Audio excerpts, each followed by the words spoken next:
로마서 8장 1절에서 17절까지의 말씀을 세 번역으로 한 절씩 교독하겠습니다. 스크린 보시고 교독하겠습니다. 그러므로 그리스도 예수 안에 있는 사람들은 정죄를 받지 않습니다.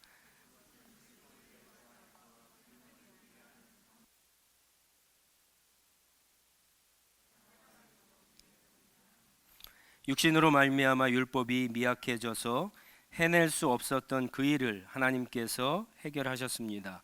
곧 하나님께서는 자기의 아들을 죄된 육신을 지닌 모습으로 보내셔서 죄를 없애시려고 그 육신에다 죄의 선고를 내리셨습니다. 그것은 육신을 따라 살지 않고 성령을 따라 사는 우리가 율법이 요구하는 바를 이루게 하시려는 것입니다. 육신을 따라 사는 사람은 육신에 속한 것을 생각하나 성령을 따라 사는 사람은 성령에 속한 것을 생각합니다. 육신에 속한 생각은 죽음입니다. 생명과 평화입니다. 육신에 속한 생각은 하나님께 품는 적대감입니다. 그것은 하나님의 법을 따르지 않으며 또 복종할 수도 없습니다. 육신에 매인 사람은 하나님을 기쁘게 해드릴 수 없습니다. 그러나 하나님의 영이 여러분 안에 살아계시면 여러분은 육신 안에 있지 않고 성령 안에 있습니다. 누구든지 그리스도의 영이 없으면 그리스도의 사람이 아닙니다. 또한 그리스도께서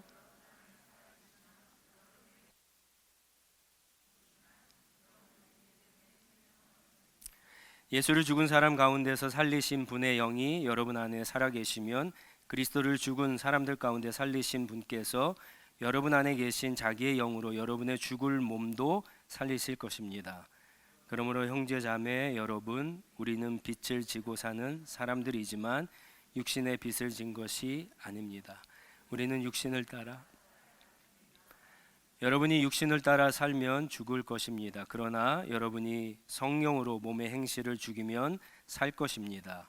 하나님의 영으로 인도함을 받는 사람은 누구나 다 하나님의 자녀입니다. 여러분은 또다시 두려움에 빠뜨리는 종살이의 영을 받은 것이 아니라 자녀로 삼으시는 영을 받았습니다. 그래서 우리는 그 영으로 하나님을 아빠, 아버지라고 부릅니다. 바로 그때에 그 성령이 함께 우리가 하나님의 자녀임을 같이 읽습니다. 자녀이면 상속자이기도 합니다. 우리가 그리스도와 함께 영광을 받으려고 그와 함께 고난을 받으면 우리는 하나님이 정하신 상속자요 그리스도와 더불어 공동 상속자입니다. 아멘. 오늘은 로마서 강의 13번째 시간입니다. 로마서를 산으로 비유하면은 가장 힘든 정상 바로 밑에가 로마서 7장이고요. 정상 피크가 로마서 8장이라고 할 수가 있습니다. 그래서 7장도 중요하지만 8장은 더 중요합니다. 전쟁터에 나가 싸우는 군인에게 있어서 가장 중요한 게 뭘까요? 무기도 중요하지만 아무래도 가장 중요한 것은 그 군인들을 이끄는 지휘관이라고 할 수가 있습니다. 어떤 지휘관을 만나느냐에 따라 전쟁의 승패가 갈리고 또 군인들의 목숨이 달려 있습니다. 벌써 우크라이나와 러시아가 전쟁을 시작한 지 1년이 지났습니다. 많은 분들이 전쟁이 일어나면 우크라이나가 금세 질 거라고 생각을 했는데 1년이 넘었어요. 그리고 요즘에도 들리는 소식에 의하면 간간히 우크라이나가 이긴다라고 하는 이야기가 들려옵니다. 원인은 여러 가지가 있겠지만 가장 중요한 원리는 대통령이죠. 젤렌스키 때문에 그렇습니다. 그가 전쟁이 나기 전에 사실은 망명하라고 하는 요청이 있었는데 도망가지 않았거든요. 남아서 우리가 뉴스에도 가끔 나오지만 그 야전복을 입고 백성들을 그리고 또 국민들을 군사들을 이렇게 지휘하는 모습을 보면서 승리의 원인이 버티는 이유가 저기에 있겠구나 생각을 많이 하게 됩니다. 어떤 분이 그래요. 이 전쟁이 끝날려면은 누군가 푸틴을 죽이면 끝난다. 그렇죠. 저도 그렇게 생각을 합니다. 푸틴이 어느 날 암살을 당하면 끝날 거예요. 반대로 생각하면은요, 우크라이나가 지는 방법도 역시 똑같죠. 젤렌스키가 암살을 당하면 죽으면은 전쟁이 끝날 겁니다. 그만큼 전쟁에 있어서 지휘관이 중요합니다. 우리의 신앙생활도 마찬가지입니다. 내 신앙생활을 누가 지휘하느냐, 누가 인도하느냐, 누가 나를 경영하느냐에 따라서 내 신앙생활의 승패가 달렸습니다. 목사가 여러분의 신앙생활을 인도하면 안 되겠죠. 경영하면 안 되겠죠. 씨앗장이 그러면 안 됩니다. 더더욱 내가 나의 신앙을 주도해 나아가면 안 됩니다. 성경은 성령께서 우리에게 보내신, 지금 우리 안에 계신 성령께서 우리를 주장하시고 인도하시고 우리를 경영하셔야지 이 전쟁에서, 이 믿음 생활에서 승리할 수 있다라고 그렇게 이야기합니다. 7장에서 바울이 아주 유명한 고백을 했죠. 나는 비참한 사람입니다. 이렇게 하고 싶은데 이렇게 하지 못하고 있습니다. 근데 거기서 머무르면 안 되겠죠. 우리의 신앙이 거기서 한 걸음 더 전진해 나가야 됩니다. 한 걸음 더 발전해야 되고 더 성숙해야지 하나님이 기뻐하시는 모습, 원래 우리를 부르시고 목적하신 그 자리까지 우리가 나갈 수가 있는데, 그것을 주도하시는 분이 바로 성령님입니다. 여러분, 우리가 지금 로마서를 이야기하면서 그런 얘기를 많이 했어요. 우리는 하나님의 은혜로 신분이 달라진 사람들이었어요. 죄인에서 의인으로, 하나님과 원수에서 하나님의 자녀가 되었습니다. 사탄의 나라에 속한 그런 사람들이었는데, 사탄의 종이었는데 하나님 나라의 백성이 됐습니다. 그런데 우리는 살면서 전혀 하나님의 자녀답지 않고 하나님의 백성답지 않고 예수 그리스도의 제자다운 그러한 수준과 그런 믿음의 삶을 살지 못합니다. 그러면 이렇게 계속 사느냐? 그렇지 않아요. 하나님은 우리에게 그런 신분을 바꿔주시고 우리에게 그런 삶을 이제 네가 혼자 알아서 하라라고 하지 않으시고 우리에게 성령을 보내주셨어요. 그래서 정리하면 이렇게 이야기할 수 있습니다. 우리의 신분이 바뀐 것은 전적인 예수 그리스도의 십자가 은혜 때문입니다. 그렇죠? 그런데 우리의 믿음과 우리의 수준, 우리의 실력이 하나님의 자녀답고 하나님의 백성답고 그리스도의 제자다움 그런 삶을 이 땅에서 살아나가기 위해서는 우리에게 보내주신 성령님이 우리를 주도해 나가야 된다라고 하는 거예요.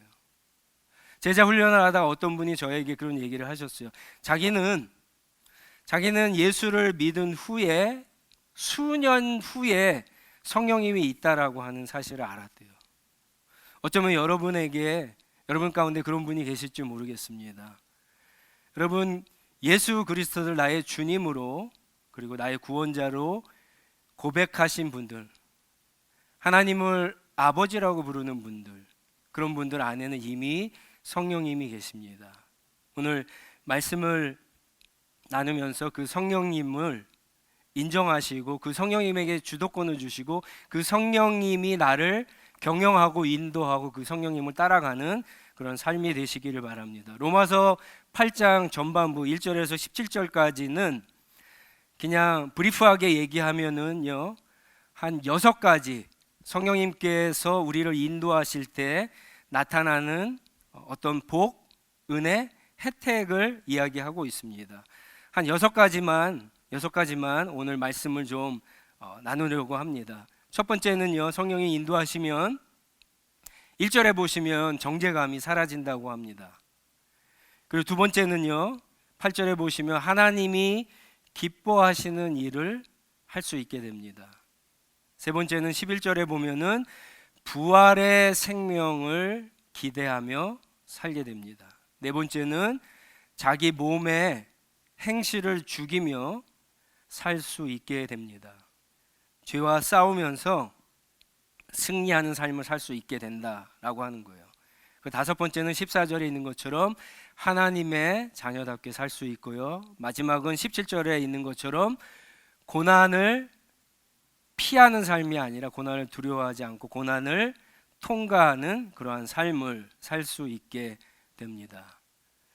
정죄감이 사라진다고 했어요. 여러분, 정죄감이 뭡니까? 이거는 정말 엄청난 축복이에요. 정죄감이 뭐예요? 정죄감이란 이런 말입니다. 법정에서 당신은 죄가 있어, 이러한 증거가 있으니까 당신은 죄가 있어, 그리고 유죄 판결을 내립니다. 사람들 앞에서 죄인이 됐어요. 창피하죠? 그리고 그 죄에 따른 형벌을 받아야 되는 그 상태가 정죄감이에요. 우리가 신앙생활을 하면서 하나님의 자녀가 됐다고, 하나님 나라 백성이 됐다고 죄를 짓지 않습니까? 실수 안 합니까? 잘못 안 합니까? 잘못하죠. 그럴 때마다 사탄은 어떻게 합니까? 우린 죄의 지배에서 벗어났지만 죄의 영향력이 있다 그랬어요. 그래서 운전을 하다가도 오버스피드를 하지 않았는데 경찰이 우리를 봤을 때 브레이크를 밟는 것처럼 우리는 그렇게 실수하고 잘못하고 죄를 지었을 때 정죄감을 갖는 거예요. 사탄이 우리한테 속삭이거든요. 네가 하나님의 자녀라며 이 정도밖에 안 해? 네가 하나님 나라 백성이라며 그렇지, 네가 그래봤자 네 수준이 이 정도밖에 되지 않지? 그런 정죄감을 주는 거예요. 여러분, 축구 얘기해서 죄송한데 아무리 좋은 선수를 많이 데리고 온다고 해서 우승을 하는 게 아니에요. 아무리 유능한 감독을 가지고 데리고 와서 우승하는 게 아니에요. 제가 손흥민이 소속한 토트넘을 되게 좋아하는데, 이 토트넘이 비싼 돈을 줘서 좋은 선수들을 데리고 오고 좋은 감독을 데리고 왔지만 우승은 하지 못해. 우승해서 벌써 멀어졌어요. 이번 시즌도 끝이에요. 그 이유가 뭐냐? 패배감이에요. 정죄감은 일종의 죄의식과 같아요. 사람이 어떤 패배감, 정죄감을 가졌을 때 그것을 오버컴하는 것은 진짜 어렵습니다. 결국은 어떤 한순간에 잘하다가다 한순간에 툭 무너졌을 때 아예 추락하고 아예 무너질 수 있어요. 여러분, 그때 우리 안에 계신 성령님께 의지하면 성령님이 우리를 도와주시는데 이 정죄감을 사라지게 만드세요. 어떻게? 우리가 지금 어디에 있는가를 알게 하세요. 우리가 예수 그리스도를 믿고 그리스도 안에 있음을 믿게 하세요. 3절 말씀해 보니까 성령님은요, 우리가 하나님의 아들을 보내셔서 그분이 십자가에 죽어서 우리의 죄에 대해서 다 깨끗하게 하시고 용서하게 하셨다라고 하는 사실을 깨닫게 해주세요. 우리 안에 있는 패배의식, 우리 안에 있는 정죄감들을 성령께서는 우리가 지금 있는 위치를 확인시켜 주심으로 그 모든 것들을 다 없애주시는 거예요.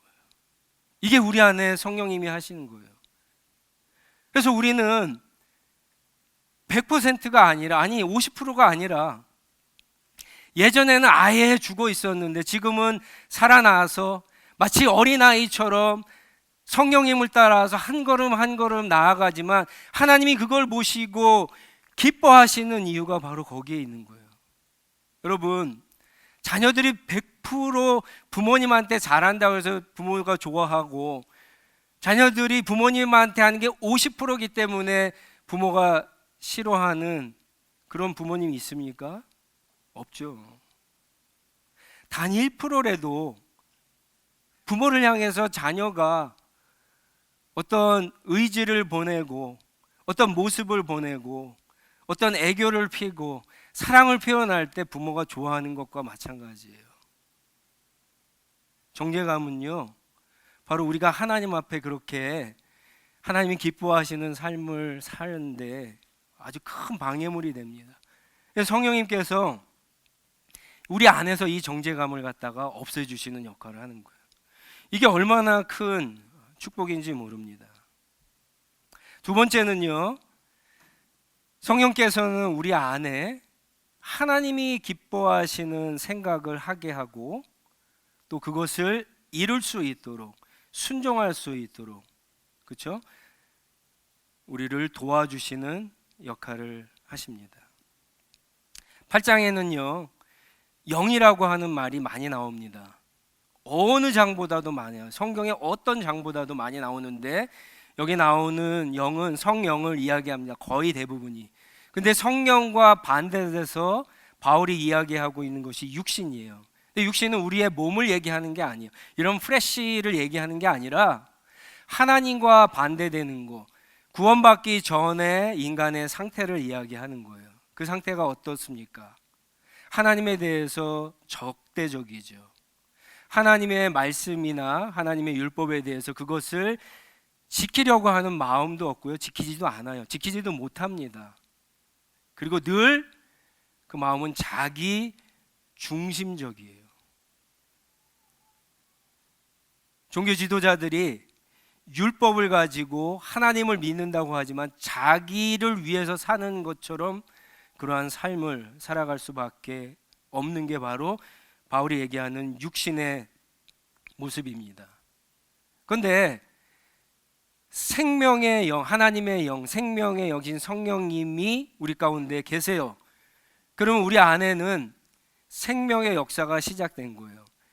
예전에 죄 아래 죽어 있을 때는 하나님에 대해서 어떤 반응도 할 수 없었어요. 근데 성령님께서 우리에게 왔을 때에는 하나님에 대한 생각들이 일어나기 시작해요. 반대로 죄에 대해서는 민감해지겠죠. 그러면서 하나님이 무엇을 좋아하시고 무엇을 기뻐하시고 우리가 어떻게 하면은 하나님이 칭찬하시는지 거기에 대한 마음과 생각이 가게 돼요. 우리의 삶을 그것을 위해서 걸어가게 하고 달려가게 그렇게 인도하시는 거예요. 이게 성령님께서 우리 가운데 역사하시는 거예요. 성령님이 우리에게 주도권을 가지고 인도하실 때 이런 일들이 일어나게 됩니다. 그리고 또 한 가지는 11절 말씀에 보시면 성령은 생명의 영이세요. 우리 가운데 이제 하나님이 기뻐하시는 일을 해낸다라고 하는 것은 생명의 역사를 일으키는 것을 이야기해요. 그냥 우리가 주일날 왔다 갔다 하고 11조 생활 잘하고 어떤 모임에 빠지지 않고 이런 것들 차원이 아니에요. 우리가 하나님의 일을 하면서 어떤 일들을 하면서 어떤 상처받고 아파하고 그리스도를 알지 못하는 사람들에게 복음을 전하고 그들을 도와줌으로 생명이 살아나고 그리스도를 만나고 그들의 삶이 바뀌는 그런 생명의 역사들이 일어나게 하는 거예요. 그런데 이런 생명의 역사들이 자꾸만 일어나면은 결국 마지막에 우리 가운데 어떤 소망이 있느냐? 부활의 소망을 갖게 된다라고 하는 거예요. 근데 많은 분들이 이 부분에 있어서 조금 착각을 해요. 여러분, 부활이 뭐죠? 부활은 죽은 사람이 그냥 살아나는 게 아니에요. 단순히 죽었다가 살아나는 게 부활이 아니에요. 여러분, 부활의 첫 열매가 누구시죠? 예수 그리스도이세요. 우리가 얼마 있으면 이제 부활절을 맞이하게 되는데, 그러면 예수님이 죽었다가 무덤에 들어가서 3일 후에 다시 살아났었을 때 살아나신 예수 그리스도의 부활의 몸은 죽기 전과 같습니까? 다릅니까? 다르죠. 그래서 부활하신 예수님이 제자들이 모인 장소에 문이 잠겨 있는데도 벽을 통과해서 들어가시죠. 부활한 몸이 달라요. 부활에 대해서 성령을 따라 사는 사람이 소망을 갖는다라고 하는 게 그런 의미예요. 우리의 연약한 육신은 죄와 완전히 결별하지 못해서 죄의 영향력 아래 죄의 위협을 받아 살 수밖에 없어요. 그런데 자꾸만 성령의 인도를 받아서 성령의 생명의 역사들이 나타났을 때 결국 우리가 바라보는 소망이 바로 그런 거예요. 아, 나도 그리스도를 죽음에서 부활하신 살리신 성령께서 내 안에 계시기 때문에 나도 결국 마지막 날에 그 생명, 성령은 영원히 떠나지 않는다 그랬어요. 그 성령께서 나도 예수님처럼 부활의 몸으로 입고 하나님과 영원한 삶을 살게 해주신다. 그 소망 가운데 살아가게 하시는 거예요. 여러분 안에 이 소망이 있으셔야 돼요. 이 소망이 있으셔야 돼요. 이 소망을 가져야지만 내가 그래도 조금 성령님과 동행하고 있다. 성령님께 주도권을 들여서 지금 내 삶이 이 세상에서 살아가고 있다. 그렇게 말씀하실 수 있는 거예요. 그저 눈에 보이는 이 세상에서의 어떤 삶에 국한된 것이 제한된 것이 아니라 눈에 보이지 않는 더 큰 하나님의 나라에 들어가서 살게 될 그 첫 번째 부활의 몸을 기대하고 소망하는 삶을 성령님께서 우리를 주도하시고 살아갈 때 생기는 놀라운 복이다라고 하는 겁니다. 네 번째는 몸의 행실을 죽이며 살게 해주시죠. 죄 아래 있었을 때에는 죄인지도 몰라요. 우리 안에 있는 죄가 드러나지도 않아요. 그런데 하나님께서 율법을 주셔서 죄가 죄인지 알게 하셨죠. 그리고 우리 안에 있는 죄의 마음을 밖으로 드러내게 하셨어요. 그래서 해결하게 하시는데 해결할 수는 없죠. 우리의 능력이 그렇게 되지 않으니까. 율법은 죄의 문제를 해결할 수 없어요. 율법은 죄를 죄로 드러내고 우리 안에 있는 죄를 드러내므로 우리가 얼마나 연약하고 하나님의 은혜가 필요하고 그리스도가 필요한 그러한 사람인 것을 알게 하셔서 그리스도의 십자가 앞에 나아가게 만드는 그 역할을 하시는 거예요. 근데 성령은 우리 안에서 이제 생명의 역사를 하심으로 죄와 죄가 아닌 것을 구별하고요, 선택할 수 있게 하죠. 근데 성령을 따라 살면 죄와 싸우고 피 흘리기까지 싸워서 그것을 이겨내며 하나님 앞에 영광을 돌리는 그런 삶을 살 수 있도록 우리를 인도하시는 역할을 하는 게 성령의 역할이에요. 말씀을 가졌다고, 기도를 많이 한다고, 예배에 빠지지 않고 어떤 종교적인 생활, 구제 생활, 봉사 생활 많이 한다라고 해서 죄를 이기는 것이 아닙니다. 그런 것들은 다 우리가 성령을 경험하고 성령의 도우심을 받는 어떤 수단, 장치, 도구에 불과할 뿐이에요. 그런 것들 통해서 성령의 주인 되심, 내 위치, 내 상태를 분명히 알고 성령께서 나를 주장하고 경영하시게 하면은 몸의 행실을 죽이며 우리가 죄와 싸워서 이기는 삶, 방향이 완전히 바뀌는 그런 삶을 살아갈 수 있게 되는 겁니다. 다섯 번째는 하나님의 자녀답게 살 수 있게 하죠. 여러분 말씀 14절부터 보시면 그리스도의 영의 인도함을 받는 사람이 다 하나님의 자녀라고 했는데 15절에 보면은 이런 표현이 있습니다. 자녀로 삼으시는 영을 받았습니다. 새 번역에는 자녀로 삼으시는 영을 받았다라고 했고요, 예전 성경에는 양자의 영을 받았다 그렇게 이야기합니다. 성령을 양자의 영으로, 어답션의 영으로 그렇게 이야기하고 있어요. 그렇죠. 우리는 내추럴하게 태어난 하나님의 아들이 아니에요. 바울의 표현에 의하면 우리는 원래 죽은 가지였다가 겹붙임을 받은 사람들이에요. 우리는 버림받고 우리는 하나님의 원수 되었던 사람들인데 하나님이 불러주셔서 하나님의 자녀가 된, 입양된, 어답트된 그런 하나님의 자녀들이에요. 바울이 이런 표현을 쓰는 이유가 있어요. 여러분 로마 시대 이 어답션, 입양하는 것은 오늘날 우리가 생각하는 입양과는 달라요.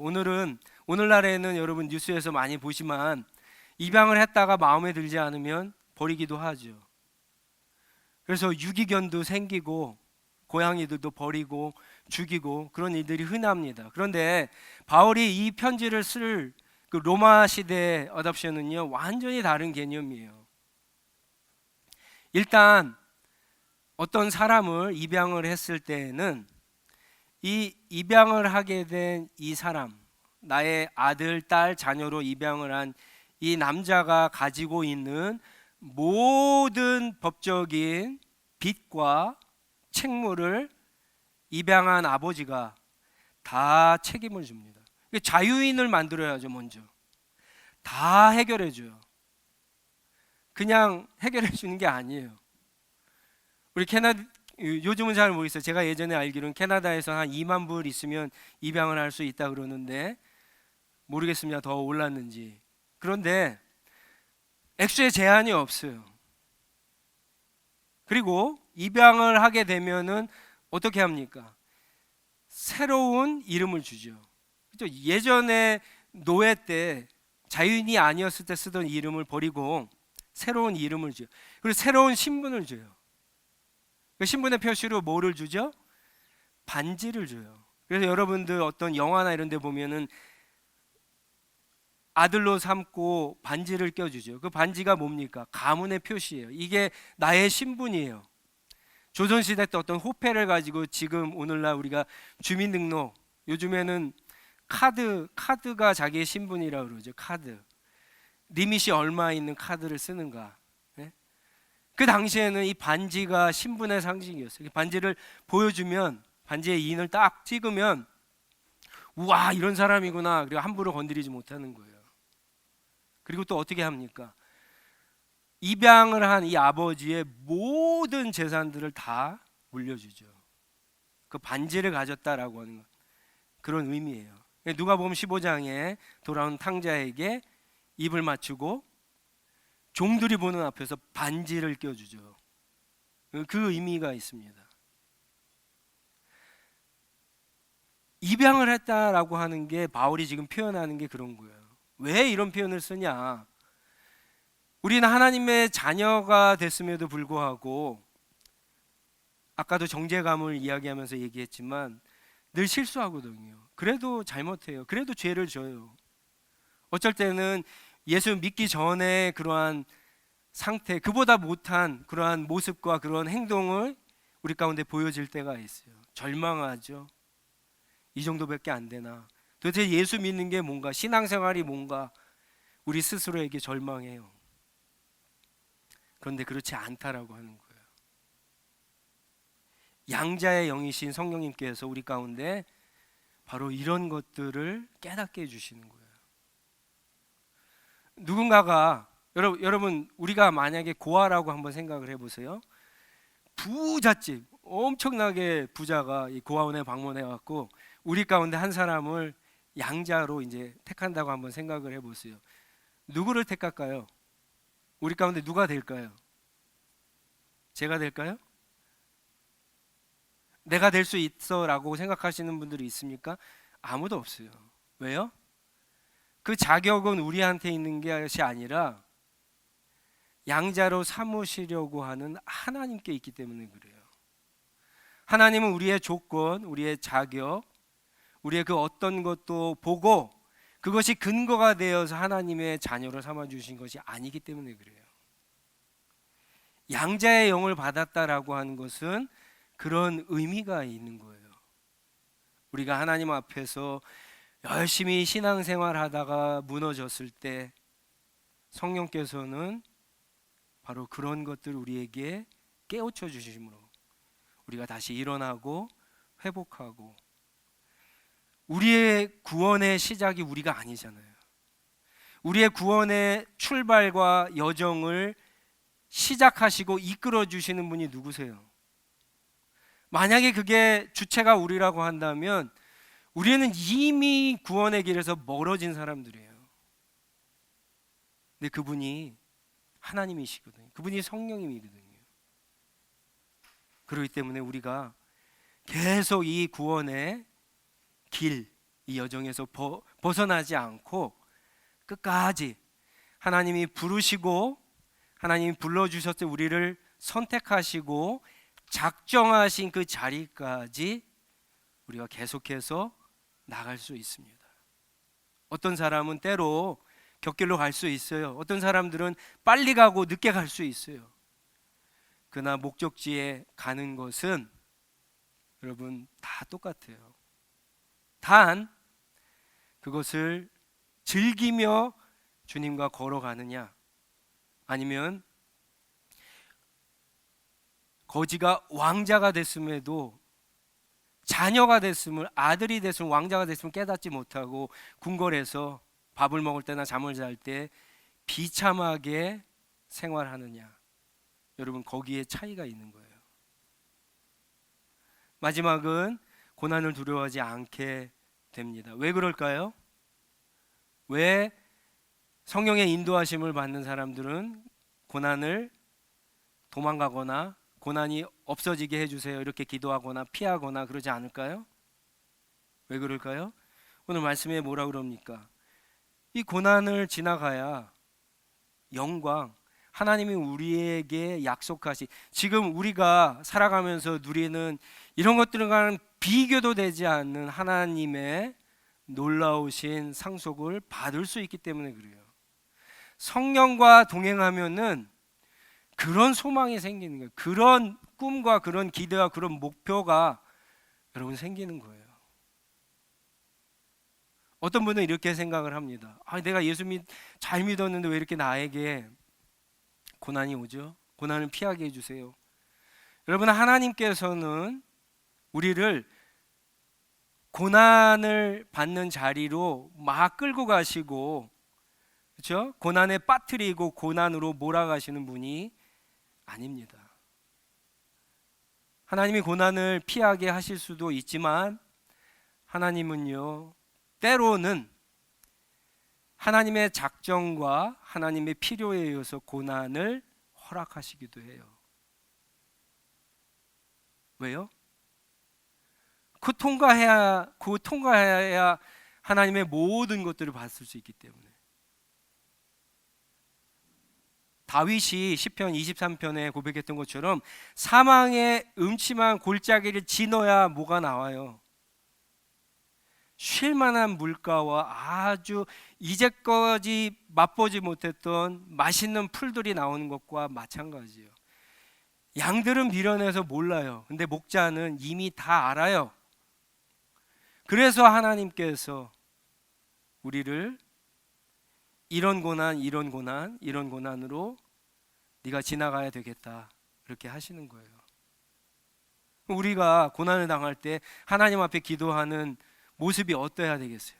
하나님, 고난을 받고 있는데 지금 하나님 이 고난 빨리 벗어나게 해주세요. 예. 여러분들이 예전에 이렇게 기도하셨다면 지금부터는, 오늘 이 말씀을 들은 이후부터는 그거보다 조금 수준 높은 기도를 하셔야 돼요. 나에게 고난을 주시는 이유가 있겠다. 그 이유가 무엇이든지 간에 하나님은 나에게 선을 베풀어 주시는 하나님이시다. 왜요? 아들이니까.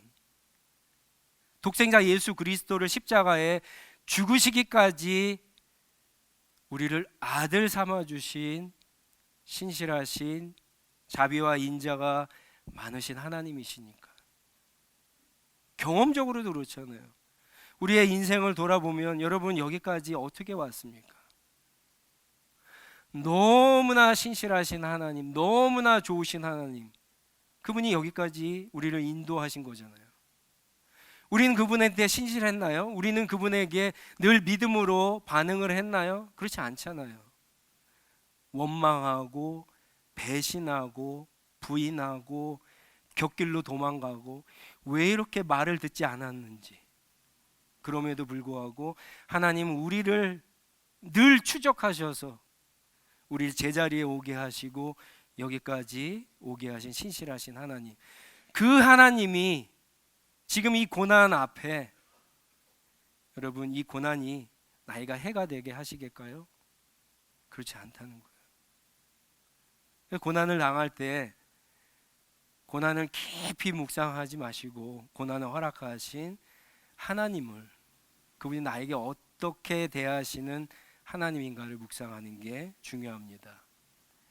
성령님께서 우리를 인도하실 때 그런 묵상, 그런 믿음으로 나아갈 수 있게 되는 겁니다. 다시 정리합니다. 우리 주 예수 그리스도의 십자가의 은혜로 신분이 달라졌어요. 하나님의 자녀가 되었고 하나님의 나라 백성이 되었습니다. 예수 그리스도의 제자가 되었어요. 근데 우리의 실력과 우리의 수준과 우리의 믿음은 그렇지 않아요. 그럼 이게 어떻게 하나님이 기뻐하시는 모습으로 자랄 수 있어요? 내가 주도할 때? 아닙니다.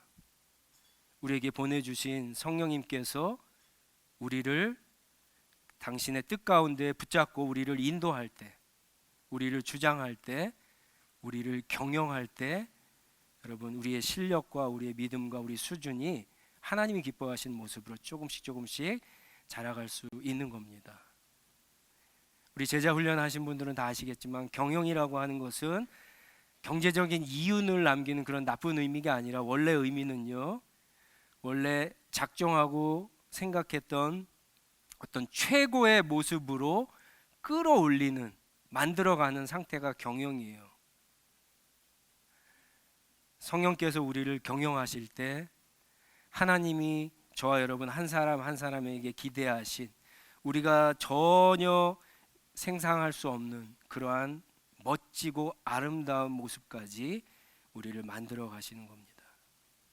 오늘부터 여러분, 이제 우리 안에 영원히 떠나시지 않는 그 성령님께서 나를 지배하시고 나를 이끄시고 나를 주장하시고 나를 경영하실 수 있도록 그 주도권을 내주시고 주님과 동행하시는 저와 여러분들이 다 되시기를 주님의 이름으로 축원합니다.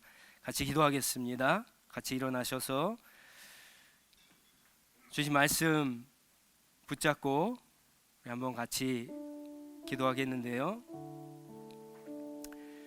하나님이 우리에게 주신 말씀, 성령을 따라갈 때 우리에게 주시는 은혜와 혜택과 복이 있습니다. 6가지 다 기억나시죠? 정죄감을 없애주세요. 하나님이 기뻐하시는 일을 하게 만드세요. 부활의 소망 가운데 살게 하십니다. 우리의 몸의 행실을 죽이며 살게 하십니다. 죄를 미워하고 싫어하고 죄를 도망다니는 사람이 아니라 죄와 싸워서 피 흘리기까지 싸우게 하는 그런 모습으로 바꿔주시고 하나님의 자녀답게 하시고 고난도 피해가지 않고 두려워하지 않고 뚫고 지나가는 그러한 인생을 살게 하십니다. 이 6가지를 가지고 이제 여러분은 체크해 보세요. 그러면 여러분이 인생에서 주도권을 몇 프로 가지고 있는가 확인하실 수 있어요. 0%인 사람은요 굉장히 심각하죠. 하나님께 속한 사람이 아니에요. 그러면 1%부터 몇십 프로까지 나올 수 있을 거예요. 그럼 내가 주도권을 가지고 있는 부분들 하나님 앞에 버리시고 나에게 오셔서 나를 하나님이 기대하시는 그 목적까지 인도해 주시는, 지금 기다리고 있는 그 성령님 앞에 여러분의 주도권을 내어 주시기 바랍니다. 나를 인도해 달라고 한번 같이 기도하도록 하겠습니다.